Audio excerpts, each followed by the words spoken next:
তওবা করার ফজিলত।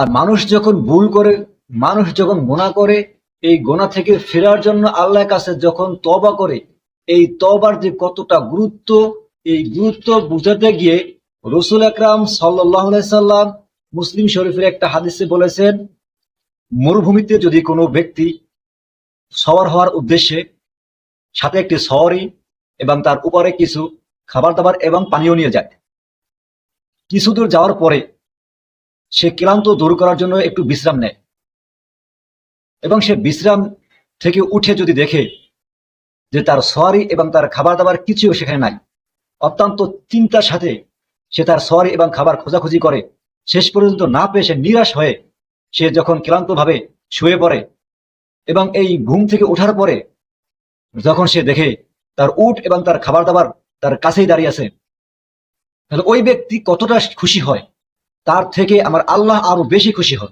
পরে একটা হাদিসে বর্ণিত আছে যে আল্লাহ পাক রব্বুল আলামিন বলেন, যদি তার বান্দারা গুনাহ না করত, অপরাধ না করত, তাহলে আল্লাহ পাক রব্বুল আলামিন এই জাতিকে সরাইয়া এমন একটা জাতি আনতো যারা গুনাহ করত।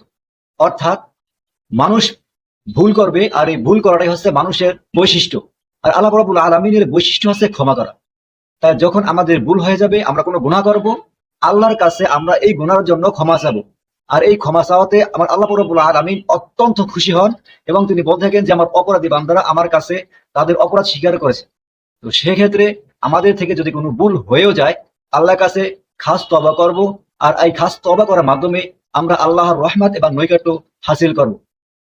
তো যখনই কোনো ভুল হবে ইনশাআল্লাহ আল্লাহর কাছে ক্ষমা চাবো, অবশ্যই আল্লাহ গফুর গফফার রহিম রহমান, তিনি ক্ষমা করবেন।